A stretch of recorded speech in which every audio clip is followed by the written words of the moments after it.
বিসমিল্লাহির রহমানির রহিম। মাননীয় সভাপতি, জাতিসংঘের সাধারণ পরিষদের সভাপতি নির্বাচিত হওয়ায় প্রথমেই আপনাকে আন্তরিক অভিনন্দন জানাচ্ছি। আমি আশ্বস্ত করছি যে আপনার এই দায়িত্ব পালনকালে বাংলাদেশ প্রতিনিধি দল আপনাকে পূর্ণাঙ্গ সহযোগিতা প্রদান করবে। জাতিসংঘের ম্যান্ডেটকে সমুন্নত রেখে বৈশ্বিক সংকট সমূহ নিরসনে মহাসচিব অ্যান্টোনিও গুতেরেসের দৃঢ় প্রতিজ্ঞ সাফল্যমণ্ডিত নেতৃত্বের জন্য তাকেও জানাই আন্তরিক সাধুবাদ। সামিট অব দ্য ফিউচার আয়োজনে আমি মহাসচিবের দূরদর্শী ভূমিকার বিশেষ প্রশংসা করছি। সম্মেলনে যে Pact for the Future and Declaration on Future Generations সর্বসম্মতভাবে গৃহীত হয়েছে, তা এজেন্ডা 2030 পরবর্তী বৈশ্বিক উন্নয়ন কর্মপন্থা নির্ধারণে বিশেষ সহায়ক হবে বলে আমি মনে করি। বাংলাদেশ বিশ্বাস করে যে এই সম্মেলনের অর্জন বৈশ্বিক সমৃদ্ধি অর্জনের জন্য আমাদের সবার অভিপ্রায় ও সহযোগিতা কাঠামো প্রণয়নে দিক নির্দেশক হিসেবে কাজ করবে। এই জুলাই আগস্ট মাসে বাংলাদেশে যে যুগান্তকারী পরিবর্তন সংগঠিত হয়েছে তার প্রেক্ষিতেই আজ আমি বিশ্ব সম্প্রদায়ের এই মহান সংসদে উপস্থিত হতে পেরেছি। আমাদের গণমানুষের, বিশেষ করে তরুণ সমাজের অফুরন্ত শক্তি আমাদের বিদ্যমান রাষ্ট্র কাঠামো ও প্রাতিষ্ঠানিক আয়োজনগুলো আমূল রূপান্তরের এক নতুন সম্ভাবনার দ্বার উন্মোচন করেছে। আমাদের ছাত্র ও যুব সমাজের আন্দোলন প্রথম দিকে মূলত ছিল বৈষম্য বিরোধী আন্দোলন, পর্যায়ক্রমে তা গণ আন্দোলনের রূপ নিয়েছে। এরপর সারা পৃথিবী অবাক বিস্ময়ে দেখেছে কিভাবে সমগ্র বাংলাদেশের মানুষ একনায়কতন্ত্র, নিপীড়ন, বৈষম্য, অবিচার ও দুর্নীতির বিরুদ্ধে রাজপথ ও সামাজিক যোগাযোগের মাধ্যমে দৃঢ়ভাবে রুখে দাঁড়িয়েছিল। আমাদের ছাত্র জনতা তাদের অদম্য সংকল্প ও প্রত্যয়ের মাধ্যমে একটি স্বৈরাচারী ও অগণতান্ত্রিক শাসন ব্যবস্থা থেকে আমাদের মুক্তি এনে দিয়েছে।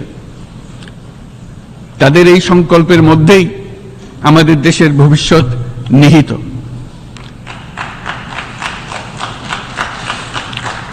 যা এই দেশকে বিশ্ব সম্প্রদায়ের মাঝে একটি দায়িত্বশীল জাতির মর্যাদায় উন্নত করবে বলে আমি বিশ্বাস করি। এই গণ আন্দোলন রাজনৈতিক অধিকার ও উন্নয়নের সুবিধা বঞ্চিত বাংলাদেশের আপামর জনসাধারণকে ঐক্যবদ্ধ করেছে। বাংলাদেশের মানুষ উন্নয়ন কর্মকাণ্ডকে অন্তর্ভুক্তিমূলক অংশীদারিত্ব রূপে দেখতে চেয়েছিল। আমাদের জনগণ একটা ন্যায্য, অন্তর্ভুক্তিমূলক ও কার্যকর গণতন্ত্রের জন্য লড়াই করেছে, যার জন্য আমাদের নতুন প্রজন্ম জীবন উৎসর্গ করেছে। আমাদের এই তরুণীরা যে প্রজ্ঞা, সাহস ও প্রত্যয় দেখিয়েছে তা আমাদের অভিভূত করেছে, সারা বিশ্ববাসীকে অভিভূত করেছে।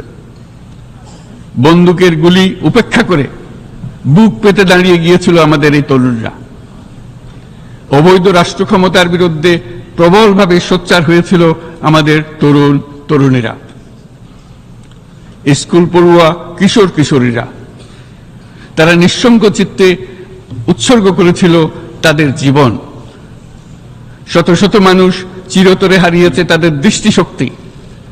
আমাদের মায়েরা, দিনমজুররা ও শহরের অগণিত মানুষ তাদের সন্তানদের কাঁধে কাঁধ মিলিয়ে নেমেছিল রাজপথে।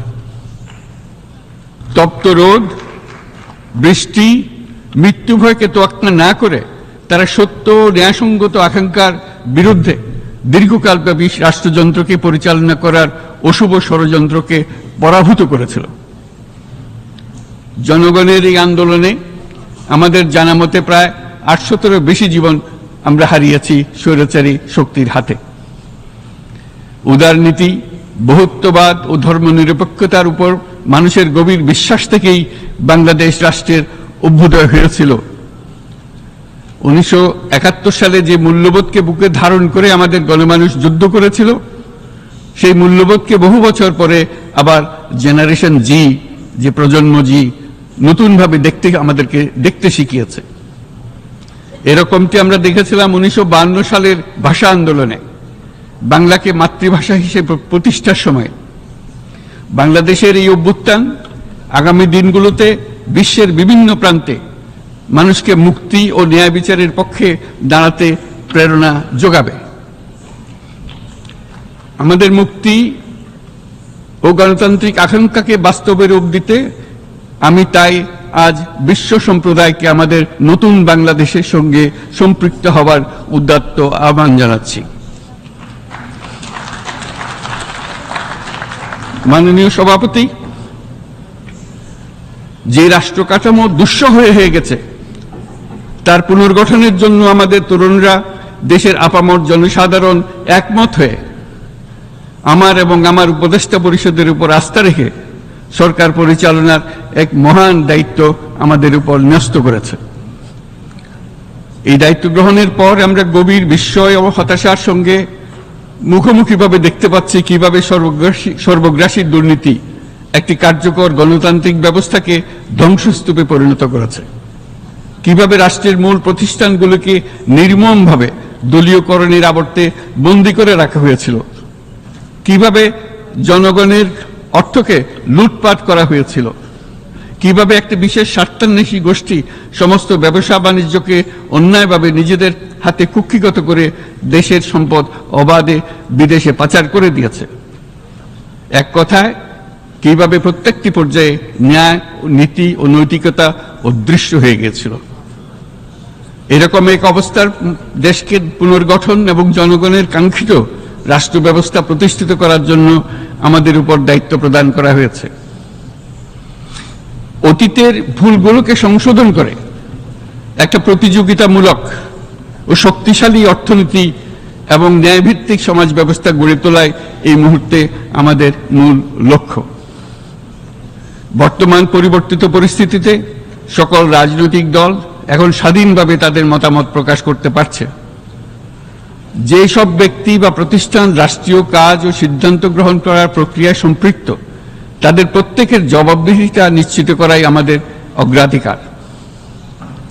আমরা মানুষের মৌলিক অধিকারকে সমুন্নত ও সুরক্ষিত রাখতে দৃঢ়প্রতিজ্ঞ। আমাদের দেশের মানুষ মুক্তভাবে কথা বলবে, ভয়ভীতি ছাড়া সমাবেশ করবে, তাদের পছন্দের ব্যক্তিকে ভোট দিয়ে নির্বাচিত করবে, এটাই জাতির আকাঙ্ক্ষা এবং এটাই আমাদের লক্ষ্য। বিচার বিভাগের স্বাধীনতা সংরক্ষণ ও সাইবার ডোমেইন সহ গণমাধ্যমের স্বাধীনতা সুসংহতকরণে আমরা প্রতিজ্ঞাবদ্ধ। আমাদের একজন কৃষক বা একজন শ্রমিকের সন্তানও যেন সমাজের সর্বোচ্চ শিখরে পৌঁছতে পারে, সেই লক্ষ্যে বিশালকার অবকাঠামো নির্মাণের বদলে স্বাস্থ্য ও শিক্ষা খাতে বরাদ্দ বৃদ্ধির আমরা গুরুত্ব আরোপ করছি।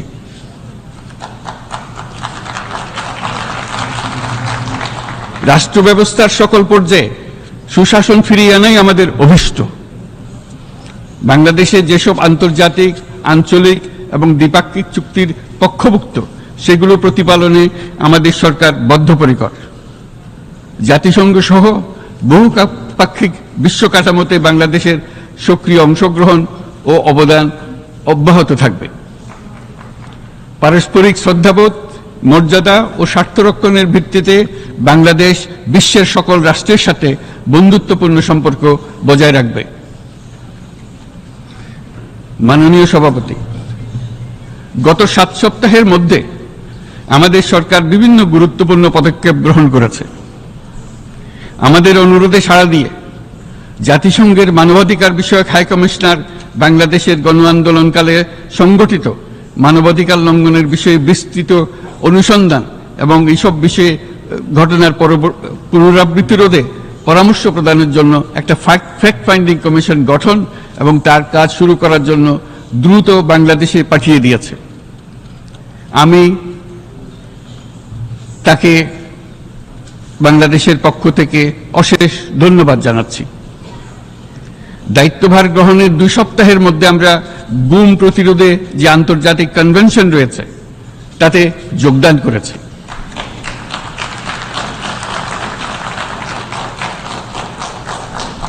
এর আশু বাস্তবায়নের জন্য প্রয়োজনীয় দেশীয় আইন ও বিধি প্রণয়নে আমরা এখন প্রক্রিয়া শুরু করেছি।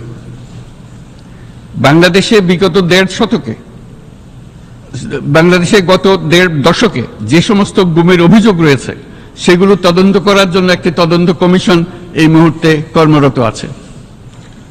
মানুষের আস্থা আত্মবিশ্বাস ফিরিয়ে আনতে এবং নির্মম অতীত যেন আর ফিরে না আসে কোনোদিন, সেই জন্য আমরা কিছু সুনির্দিষ্ট খাতে সংস্কারকে অগ্রাধিকার দিয়েছি। সেই লক্ষ্যে আমরা বিদ্যমান নির্বাচন ব্যবস্থা, সংবিধান, বিচার ব্যবস্থা, জনপ্রশাসন, আইন শৃঙ্খলা ব্যবস্থা সংস্কারের জন্য স্বাধীন কমিশন গঠন করেছি। সংবাদপত্র ও গণমাধ্যমের সংস্কারের জন্যও পৃথক কমিশন সহ আরো কয়েকটি বিশেষ বিষয়ে কমিশন গঠন প্রক্রিয়াধীন রয়েছে। ব্যবসা বাণিজ্যে অনুকূল পরিবেশ সৃষ্টির লক্ষ্যে আমরা ব্যাংক ও আর্থিক খাতের ব্যাপক সংস্কারের উদ্যোগ গ্রহণ করেছি। কোনো বিদেশি ব্যবসা বা বিনিয়োগ যেন ক্ষতিগ্রস্ত না হয় তা নিশ্চিত করতে আমরা বদ্ধপরিকর। এসব সংস্কার যেন টেকসই হয়, দীর্ঘমেয়াদে নিশ্চিত করতে এবং অবাধ ও নিরপেক্ষ অংশগ্রহণমূলক নির্বাচনের জন্য উপযোগী পরিবেশ সৃষ্টি করতে আমরা কাজ করে যাচ্ছি। গণতন্ত্র, আইনের শাসন, সমতা, সমৃদ্ধি অর্জনের মাধ্যমে একটি ন্যায়ভিত্তিক সমাজ হিসেবে আত্মপ্রকাশের অভিপ্রায় বাস্তবায়নে আমি বাংলাদেশের প্রতি আন্তর্জাতিক সম্প্রদায়ের সমর্থন ও গভীরতর সম্পর্ক গঠন করার জন্য আহ্বান জানাচ্ছি।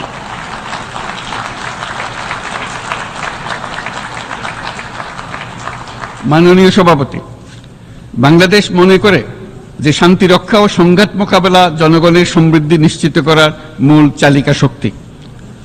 সাম্প্রতিক বিপ্লবকালে আমাদের ইতিহাসের সবচেয়ে কঠিনতম সময়ে জনগণের মুক্তির আকাঙ্ক্ষা পূরণে তাদের পাশে দৃঢ়ভাবে দাঁড়িয়ে আমাদের সাহসী সশস্ত্র বাহিনী সমূহ আরো একবার শান্তির প্রতি তাদের অঙ্গীকার প্রমাণ করেছে।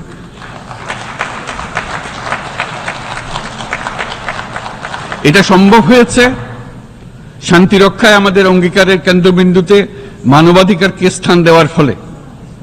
জাতিসংঘের পিস বিল্ডিং কমিশনের সূচনা লগ্ন থেকেই শান্তি রক্ষার মতো শান্তি বিনির্মাণেও বাংলাদেশ সমান অঙ্গীকার ব্যক্ত করে এসছে। আমাদের দিনগুলোতে আমরা জাতিসংঘের শান্তি রক্ষা কার্যক্রমে আমাদের মূল্যবোধ ভিত্তিক অবদানের ধারাবাহিকতা রক্ষা, সমুন্নত ও প্রসারিত করতে বদ্ধপরিকর। জাতিসংঘের শান্তি রক্ষা কার্যক্রমে অবদানকারী তৃতীয় বৃহত্তম রাষ্ট্র হিসেবে বাংলাদেশ এখন পর্যন্ত 43টি দেশে 63টি মিশনে শান্তিরক্ষী প্রেরণ করেছে।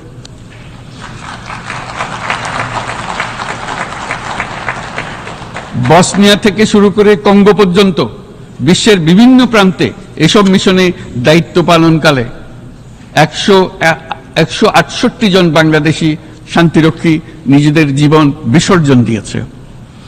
আমরা আশা করি যে কোনো অবস্থায় নানা প্রতিকূলতা সত্ত্বেও জাতিসংঘের ভবিষ্যৎ শান্তিরক্ষী কার্যক্রমগুলোতে বাংলাদেশের প্রতিরক্ষা বাহিনীর সদস্যরা একইভাবে অবদান রাখার সুযোগ পাবে।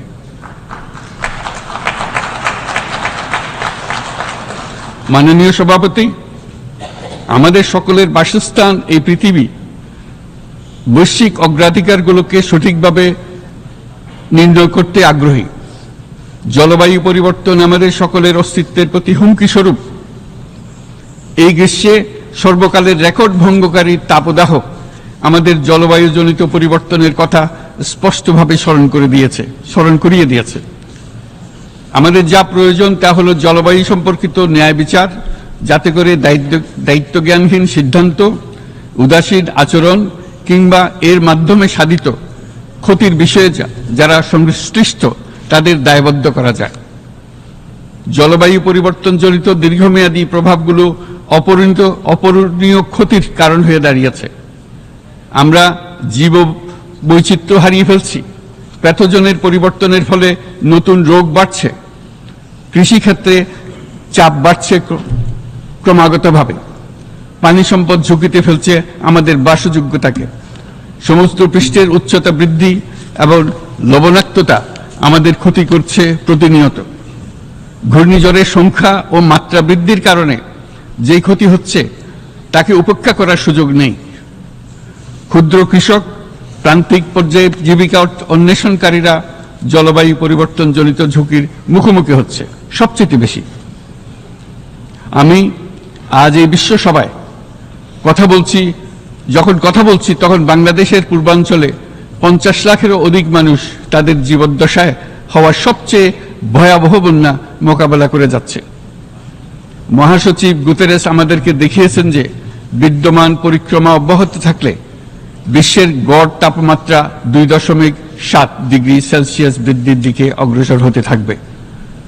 তাই বাংলাদেশের মতো জলবায়ু ঝুঁকিতে থাকা দেশগুলোতে অভিযোজনের জন্য ব্যাপক বিনিয়োগের আহ্বান জানাচ্ছি।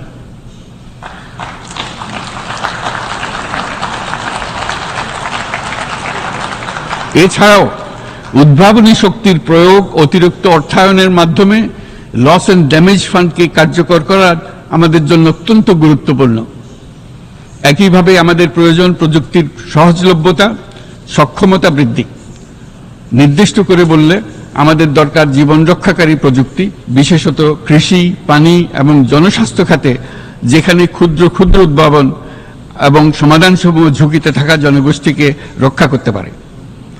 জলবায়ু সংকটের মোকাবেলা এবং বৈশ্বিক অর্থনীতি সুসংহতকরণে আমাদের যুগপৎভাবে কাজ করতে হবে। বিশ্ব সম্প্রদায় এখন কার্বন মুক্ত পৃথিবী গড়ে তুলতে মনোযোগী হচ্ছে। বিশ্বের অধিকাংশ মানুষকে এই ধরনের পরিবর্তনের সুফলভোগী করতে হলে নেট জিরো পৃথিবীর দিকে আমাদেরকে অগ্রসর হতে হবে। বাংলাদেশের মতো দেশগুলোকে সাথে নিয়ে যেতে হবে। তা না হলে পারস্পরিক দায়িত্ববোধের মাধ্যমে পারস্পরিক সমৃদ্ধি অর্জনে আমাদের সার্বজনীন অঙ্গীকার পূরণে পিছিয়ে পড়ব আমরা। এই ক্ষেত্রে আমি বিশ্বাস করি সমগ্র বিশ্ব একসাথে 3-0 লক্ষ্য অর্জনের ধারণা বিবেচনা করে দেখতে পারে, যার মাধ্যমে আমরা শূন্য দারিদ্র, শূন্য বেকারত্ব এবং শূন্য নেট কার্বন নিঃসরণ অর্জন করতে পারি। যেখানে পৃথিবীর প্রতিটি তরুণ তরুণী চাকরি প্রার্থী না হয়ে বরং উদ্যোক্তা হিসেবে নিজেকে প্রতিষ্ঠিত করার সুযোগ পাবে। তারা যেন এই সম্পদের সীমাবদ্ধতা সত্ত্বেও নিজ নিজ সৃজনশীলতার বিকাশ করতে পারে, যেখানে একটি ব্যবসায়িক উদ্যোগ সামাজিক সুফল, অর্থনৈতিক মুনাফা এবং প্রকৃতির প্রতি দায়িত্বশীলতার মধ্যে একটি চমৎকার ভারসাম্য আনতে পারে, যেখানে সামাজিক ব্যবসার মাধ্যমে যে কোনো ব্যক্তি ভোগবাদী জীবনধারা থেকে উত্তরণ করে সামাজিক ও অর্থনৈতিক পরিবর্তনের সৃজনশীল শক্তি হিসেবে নিজেকে প্রতিষ্ঠিত করতে পারে।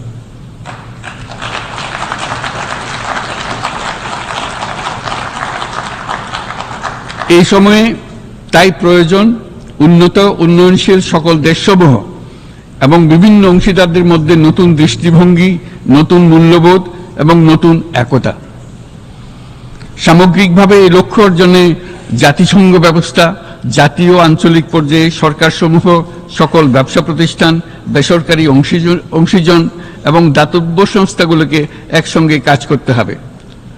আমাদের অর্থনৈতিক কাঠামোতে সামাজিক ব্যবসাকে স্থান দিলেই নিচের অর্ধেকাংশ মানুষের জীবনে তা বিরাট পরিবর্তন আনতে পারে।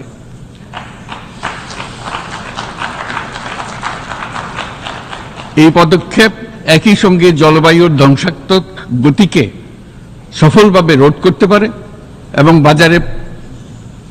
বাজার ব্যবস্থার মাধ্যমেই এই মীমাংসা হতে পারে। এ বিষয়ে আমি মহাসচিব গুতেরেসের বিশেষ দৃষ্টি আকর্ষণ করছি। মাননীয় সভাপতি, বহুমুখী সংকটে জর্জরিত বর্তমান বিশ্বে যুদ্ধ এবং সংঘাতের ফলে ব্যাপক ভিত্তিতে মানুষের অধিকার খর্ব হচ্ছে। বিশ্ববাসীর উদ্বেগ এবং নিন্দা সত্ত্বেও গাজায় গণহত্যা থামছে না।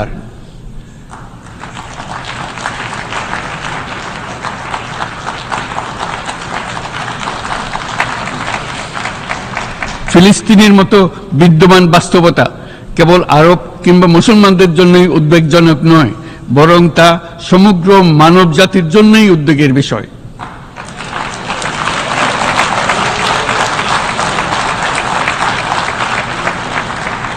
একজন মানুষ হিসেবে প্রত্যেক ফিলিস্তিনির জীবন অমূল্য।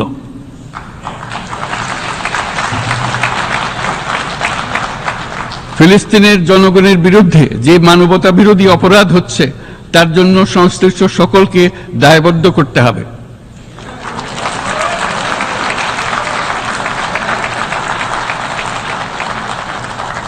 ফিলিস্তিনের জনগণের উপর চলমান নৃশংসতা, বিশেষত নারী এবং শিশুদের সাথে প্রতিনিয়ত যে নিষ্ঠুরতা বিশ্ব দেখাচ্ছে, তা থেকে নিস্তারের জন্য বাংলাদেশ অনতিবিলম্বে সম্পূর্ণ যুদ্ধবিরতির আহ্বান জানাচ্ছে।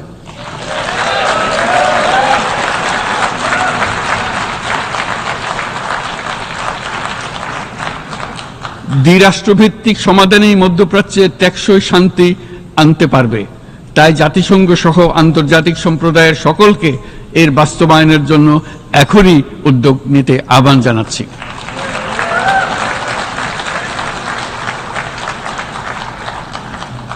গত 2.5 বছর ধরে ইউক্রেনে চলমান যুদ্ধে বহু মানুষ প্রাণ হারিয়েছে। এই যুদ্ধের প্রভাব সর্বব্যাপী, এমনকি বাংলাদেশের অর্থনীতিতেও এর নেতিবাচক প্রভাব আমরা অনুভব করছি। আমরা তাই উভয় পক্ষকে সংলাপে বসে বিরোধ নিরসনের মাধ্যমে যুদ্ধের অবসান ঘটানোর আহ্বান জানাচ্ছি। মাননীয় সভাপতি, বাংলাদেশ গত 7 বছর যাবৎ মিয়ানমার হতে আগত 12 লাখেরও বেশি রোহিঙ্গাদের মানবিক কারণে আশ্রয় দিয়ে আসছে। এর ফলে আমরা বিরাট সামাজিক, অর্থনৈতিক, পরিবেশগত ক্ষতির সম্মুখীন হচ্ছি। মিয়ানমারের অভ্যন্তরীণ সমস্যা থেকে সৃষ্ট এই সংকট বাংলাদেশ ও আমাদের অঞ্চলের জন্য প্রথাগত ও অপ্রথাগত উভয় ধরনের নিরাপত্তা ঝুঁকির কারণ হয়ে দাঁড়িয়েছে। মিয়ানমার থেকে বাংলাদেশে বলপূর্বক বাস্তুচ্যুত রোহিঙ্গাদের সহায়তা করতে আমরা অঙ্গীকারবদ্ধ। আমরা রোহিঙ্গাদের জন্য মানবিক সহায়তা কার্যক্রম চালু রাখা এবং তাদের টেকসই প্রত্যাবর্তন নিশ্চিত করার উদ্দেশ্যে আন্তর্জাতিক সম্প্রদায়ের পর্যাপ্ত সহায়তা অব্যাহত রাখার আহ্বান জানাচ্ছি। রোহিঙ্গাদের সাথে সংগঠিত হওয়া ব্যাপক ভিত্তিক মানবাধিকার লঙ্ঘনের জন্য আন্তর্জাতিক বিচার আদালত এবং আন্তর্জাতিক অপরাধ আদালতে চলমান বিচার প্রক্রিয়ার মাধ্যমে ন্যায় বিচার নিশ্চিত করাও সমানভাবে গুরুত্বপূর্ণ। রোহিঙ্গারা যাতে নিজ দেশে স্বাধীন এবং মর্যাদাপূর্ণ জীবনযাপন করতে পারে, সেই লক্ষ্যে অনুকূল পরিবেশ তৈরিতে জাতিসংঘ অন্যান্য আন্তর্জাতিক প্রতিষ্ঠানের ধারাবাহিক প্রচেষ্টার প্রশংসা দাবিদার। এই লক্ষ্যে রোহিঙ্গারা যাতে পর্যাপ্ত নিরাপত্তা ও অধিকার নিশ্চিত করে তাদের নিজ ভূমি রাখাইনে ফিরে যেতে পারে, তার পথ সুগম করা অত্যন্ত দরকার। মিয়ানমারে প্রতিনিয়ত পরিবর্তনশীল অবস্থা বিবেচনা রেখে বাংলাদেশ আন্তর্জাতিক সম্প্রদায়ের সাথে একযোগে রোহিঙ্গাদের নিজ দেশে মর্যাদাপূর্ণ টেকসই প্রত্যাবর্তনের জন্য পরিবেশ সৃষ্টিতে কাজ করতে প্রস্তুত।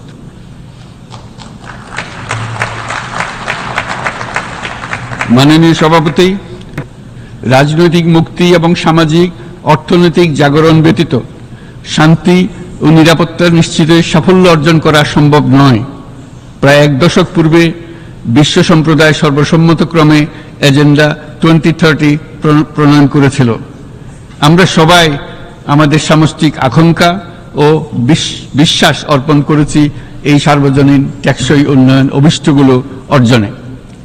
সার্বিকভাবে মাত্র 17% ও কম লক্ষ্যমাত্রা অর্জন হয়েছে। স্পষ্টতই এই ক্ষেত্রে অনেক উন্নয়নশীল রাষ্ট্র আরও পিছিয়ে আছে। উন্নয়নশীল দেশগুলোকে এসডিজি অর্থায়নের বছরে প্রায় 2.5 থেকে 4 ট্রিলিয়ন মার্কিন ডলারের সমান ঘাটতি মোকাবেলা করতে হচ্ছে। উন্নয়নশীল বিশ্বের ঋণের বোঝা, ক্ষয়িষ্ণু আর্থিক সক্ষমতা এবং জলবায়ু পরিবর্তনের ক্ষতিকর প্রভাবের কারণে বাংলাদেশের মতো দেশগুলিতে বেশি ঝুঁকিতে রয়েছে। আমরা আশা করি উন্নয়নের জন্য অর্থায়ন সংক্রান্ত চতুর্থ আন্তর্জাতিক সম্মেলনে এই ধরনের জটিল এবং কাঠামোগত সমস্যাগুলোর দিকে নজর দেওয়া হবে।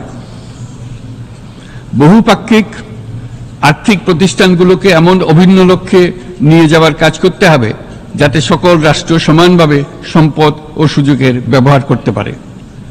তারা নিজেদের কর্মসূচিতে সামাজিক ব্যবসাকে গুরুত্বপূর্ণ ভূমিকা দিতে পারে, যাতে নিম্ন আয়ের দেশগুলোর বাস্তবতাকে বিশেষভাবে মোকাবেলা করা যায়, যা ব্যবসায়ী উদ্যোগ এবং ব্যক্তির সৃজনশীলতাকে উদ্বুদ্ধ করে, যা বঞ্চিত জনগোষ্ঠীকে বিশালভাবে সহায়তা করে। এই ক্ষেত্রে অবৈধ অর্থের প্রবাহ এবং উন্নয়নশীল দেশগুলো থেকে সম্পদ পাচার বন্ধ করা অত্যন্ত আবশ্যক। উন্নয়নশীল দেশগুলো থেকে পাচার হয়ে যাওয়া সম্পদ ফেরত আনার জন্য আন্তর্জাতিক সহযোগিতা জোরদার করতে হবে। আমরা আশা করি কর ফাঁকি রোধে আন্তর্জাতিক কর কনভেনশন অতি শীঘ্রই গৃহীত হবে। মাননীয় সভাপতি, আমরা যে নিবিড়ভাবে সংযুক্ত বিশ্বে বসবাস করছি, সেখানে অভিবাসন এবং মানুষের অবাধ প্রবাহ এক অলঙ্ঘনীয় বাস্তবতা। বাংলাদেশি নাগরিকরা প্রতিনিয়ত বিভিন্ন দেশে অভিবাসী হিসেবে যাচ্ছেন। তারা বিভিন্ন দেশে তাদের কর্মসংস্থানের সন্ধানে আছেন।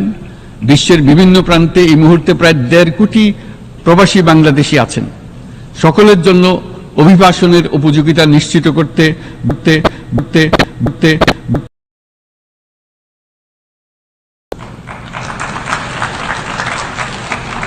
আন্তর্জাতিক সম্প্রদায়কে অভিবাসীদের মানবাধিকার এবং তাদের প্রতি মানবিক আচরণ নিশ্চিত করতে হবে। অভিবাসনের উপর 2018 সালে যে গ্লোবাল কম্প্যাক্ট অন মাইগ্রেশন গৃহীত হয়েছে, তার পূর্ণ বাস্তবায়নে বাংলাদেশ প্রতিশ্রুতিবদ্ধ এবং একই সাথে অনিরাপদ অভিবাসন রোধেও আমরা বদ্ধপরিকর। মাননীয় সভাপতি, প্রতি বছর প্রায় 25 লক্ষ তরুণ তরুণী বাংলাদেশের শ্রমবাজারে যুক্ত হচ্ছেন। বাংলাদেশের বিপুল জনশক্তির প্রায় 2/3 তরুণ। এই জনশক্তিকে বর্তমান ও আগামীর জন্য গড়ে তোলা বাংলাদেশের জন্য একটা বড় চ্যালেঞ্জ। ক্রমপরিবর্তনশীল কর্মজগতে একজন তরুণকে প্রতিনিয়ত নতুন দক্ষতা অর্জন করতে হয়। এই কর্মপরিবেশের সাথে মানিয়ে নেওয়া শিখতে হয়। এই জন্য বাংলাদেশ যখন মধ্যম আয়ের দেশ হিসেবে উন্নতি হচ্ছে, তখন আমরা শিক্ষা এবং প্রযুক্তিগত সহায়তা লাভের উপর বিশেষ জোর দিচ্ছি। এবার কৃত্রিম বুদ্ধিমত্তার বিষয়ে আসি। কৃত্রিম বুদ্ধিমত্তার অভাবনীয় বিকাশ এবং এর বহুমাত্রিক প্রয়োগে বাংলাদেশ বিশেষভাবে আগ্রহী। আমাদের তরুণ সমাজ জেনারেটিভ আর্টিফিশিয়াল ইন্টেলিজেন্সের সম্ভাবনা নিয়ে উচ্ছ্বসিত। একজন বিশ্ব নাগরিক হিসেবে তারাও চায় নতুন পৃথিবীতে নিয়োজিত হতে, কর্মক্ষম হিসেবে নিজেকে গড়ে তুলতে। বাংলাদেশের মতো বৃহৎ তরুণ জনগোষ্ঠীর দেশ যাতে কৃত্রিম বুদ্ধিমত্তার প্রয়োগজনিত অর্জিত সুফল থেকে পিছিয়ে না পড়ে, বিশ্ব সম্প্রদায়কে তা নিশ্চিত করতে হবে। একই সঙ্গে নিশ্চিত করতে হবে যেন কৃত্রিম বুদ্ধিমত্তার কারণে কর্মক্ষেত্রে মানুষের চাহিদা ক্রমাগতভাবে সংকুচিত হয়ে না যায়। এই প্রসঙ্গে আমি উল্লেখ করি যে আমরা ভিন্ন একটা ইন্টেলিজেন্স, অটোনোমাস ইন্টেলিজেন্স, অর্থাৎ যে কৃত্রিম বুদ্ধিমত্তা নিজেই নিজের কৃত্রিম বুদ্ধিমত্তাকে সম্প্রসারিত করতে পারে মানুষের কোনো হস্তক্ষেপ ছাড়াই, তার ব্যাপারে আমরা বৈজ্ঞানিকদের দৃষ্টি আকর্ষণ করতে চাই। তারা যেন এই ক্ষেত্রে অগ্রসর হওয়ার আগে মানুষের উপরের প্রভাব সম্বন্ধে নিশ্চিত হয়ে অগ্রসর হন। আমাদের ধারণা অটোনোমাস ইন্টেলিজেন্স মানুষের অস্তিত্বকে বিপন্ন করে তুলতে পারে, কাজে এই ব্যাপারে আমাদের সম্পূর্ণ সজাগ থাকতে হবে। মাননীয় সভাপতি, আমাদের আসলে দরকার নতুন ধরনের সহযোগিতা কাঠামো, যেখানে বৈশ্বিক ব্যবসা ও জ্ঞানের অধিকারী গোষ্ঠী মানুষের চাহিদাগুলোকে যথাযথভাবে অনুধাবন করবে। আন্তর্জাতিক সহযোগিতার মাধ্যমে উন্নয়নশীল দেশগুলোর জন্য এমন একটি রূপান্তরকারী ব্যবস্থা তৈরি করতে হবে যা কর্মসংস্থান, আর্থসামাজিক প্রতিকূলতা বা জীবিকার জন্য যুৎসয় সমাধান নিশ্চিত করবে। মাননীয় সভাপতি, আমাদের প্রচেষ্টা, সক্ষমতা এবং সম্পদ একত্রীকরণের মাধ্যমে সকলের সামর্থ্য, উদ্ভাবনী শক্তি এবং সমৃদ্ধিকে কাজে লাগাতে হবে। আর্থসামাজিক উন্নয়ন এবং জলবায়ু সহনশীলতা নিয়ে আমরা প্রতিনিয়ত যে প্রতিকূলতার সম্মুখীন হচ্ছি, সম্মিলিত উদ্যোগের মাধ্যমে তার মোকাবেলা করতে হবে। বৈশ্বিক দক্ষিণের দেশগুলোকে অনন্য অর্থনৈতিক এবং সামাজিক প্রেক্ষাপটে দক্ষিণ দক্ষিণ এবং ত্রিভুজীয় সহযোগিতা এই ক্ষেত্রে বিশেষভাবে সহায়ক হতে পারে বলে আমি মনে করি। বৈশ্বিক দক্ষিণের আওয়াজকে বিশ্বব্যাপী জোরালোভাবে তুলে ধরার জন্য প্রয়োজন সম্মিলিত উদ্যোগ। সেজন্য বৈশ্বিক এজেন্ডা প্রণয়ন ও বাস্তবায়ন নিশ্চিত করতে বৈশ্বিক দক্ষিণের দেশগুলোর মতামতকে যথাযথ গুরুত্বের সাথে বিবেচনা করতে হবে। জনাব সভাপতি, কোভিড অতিমারির অভিজ্ঞতায় আমরা দেখেছি জনস্বাস্থ্যে ব্যাপক বিনিয়োগ কতটা গুরুত্বপূর্ণ হতে পারে। বিশ্ব স্বাস্থ্য সংস্থায় বৈশ্বিক অতিমারি চুক্তির চলমান আলোচনায় বাংলাদেশ নেতৃত্ব প্রদান করে চলেছে। আমরা চাই কার্যকর আন্তর্জাতিক সহযোগিতা, জনস্বাস্থ্য ব্যবস্থায় অর্থায়ন, প্রযুক্তি হস্তান্তর, গবেষণা ও উন্নয়ন, ভ্যাকসিন থেরাপিউটিক্সের উৎপাদন, বহুমুখীকরণ এবং সকল ভ্যাকসিনকে মেধাস্বত্ব অধিকার মুক্ত ঘোষণা করার ব্যাপারে ঐক্যমত্য গঠন। অসংক্রামক রোগসমূহের বিরুদ্ধে লড়াইয়ে এই বিষয়গুলি অত্যন্ত গুরুত্বপূর্ণ। জনাব সভাপতি,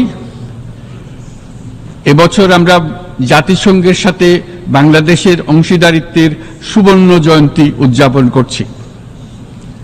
গত 50 বছর ছিল আমাদের জন্য একটা পারস্পরিক শিক্ষণীয় সম্মিলিত যাত্রা। সীমিত উপায়ে বাংলাদেশ বৈশ্বিক শান্তি ও নিরাপত্তা, ন্যায়, সমতা, মানবাধিকার প্রতিষ্ঠায় ধারাবাহিকভাবে অবদান রেখে আসছে। আমাদের সমন্বিত প্রয়াসের পেছনে আছে সত্যিকার অর্থে একটি নিয়মভিত্তিক বৈশ্বিক ব্যবস্থা গড়ে তোলা। এই প্রসঙ্গে উদাহরণ হিসেবে আমি স্মরণ করছি 1999 সালে জাতিসংঘ সাধারণ পরিষদে ক্ষুদ্র ঋণের উপর গৃহীত রেজুলেশনের কথা। সেই সময় জাতিসংঘ 2005 সালকে ইয়ার অফ মাইক্রোক্রেডিট ঘোষণা করেছিল, যার ফলে ক্ষুদ্র ঋণ বিশ্বব্যাপী সম্প্রসারিত হবার সুযোগ পেয়েছিল। একই সময়ে বাংলাদেশের উদ্যোগে গঠিত হয়েছিল ফ্রেন্ডস অব মাইক্রোক্রেডিট। 2001 সাল থেকে সাধারণ পরিষদে কালচার অফ পিস সংক্রান্ত বাৎসরিক যে রেজলিউশন গৃহীত হয়ে আসছে, বা নিরাপত্তা পরিষদে নারী, শান্তি ও নিরাপত্তা সংক্রান্ত যে 1325 নম্বর রেজলিউশন গৃহীত হয়েছিল, তা বাংলাদেশের বিশ্বজনীন উদ্যোগগুলোর প্রতিফলন এবং অবদান। মাননীয় সভাপতি, আজ এই মহান বিশ্বসভায় বিশ্ব নেতৃবৃন্দের উপস্থিতিতে প্রতিধ্বনিত হচ্ছে শান্তি, নিরাপত্তা, ন্যায় বিচার প্রতিষ্ঠা এবং সম্পদের সুষম বন্টনের মাধ্যমে সকলের অন্তর্ভুক্তি নিশ্চিত করার আহ্বান। সদস্য রাষ্ট্র হিসেবে আমাদের প্রত্যেককে আজ গভীরভাবে অনুধাবন করতে হবে কিভাবে আমরা নারী, পুরুষ সকলের জন্য ও আগামীর দিনগুলোতে উদ্যোক্তা হবার সমান সুযোগ সৃষ্টি এবং তাদের ক্ষমতায়ন নিশ্চিত করতে পারি। সকল বৈশ্বিক সমস্যার সমাধানের জন্য আমাদের সবার হাতে যথেষ্ট সক্ষমতা, সম্পদ এবং উপায় রয়েছে। আসুন আমরা জাতীয় বা আন্তর্জাতিক যেসব প্রতিশ্রুতি দিয়েছি তা বাস্তবায়ন করি এবং অর্থনৈতিক ক্ষেত্রে সামাজিক ব্যবসার ধারণা প্রতিষ্ঠিত করে সকল প্রকার বৈষম্য ও অসমতার অবসানে ঐক্যবদ্ধভাবে আমরা কাজ করি। বাংলাদেশের তরুণরা প্রমাণ করেছে যে মানুষের স্বাধীনতা, মর্যাদা ও অধিকার সমুন্নত রাখার অভিপ্রায় কোনো উচ্চাভিলাষ নয়, বরং এটা সকলের নিশ্চিত প্রাপ্য। আজ এই মহান সমাবেশে আপনাদের উপস্থিতিতে শান্তি, সমৃদ্ধি ও ন্যায় বিচার নিশ্চিত করতে আন্তর্জাতিক, আঞ্চলিক এবং জাতীয় পর্যায়ে বাংলাদেশে তার ভূমিকাকে ক্রমাগতভাবে জোরদার করার নিশ্চয়তা দিচ্ছে। আজ আপনাদের সবাইকে শুভেচ্ছা জানাচ্ছি, ধন্যবাদ জানাচ্ছি।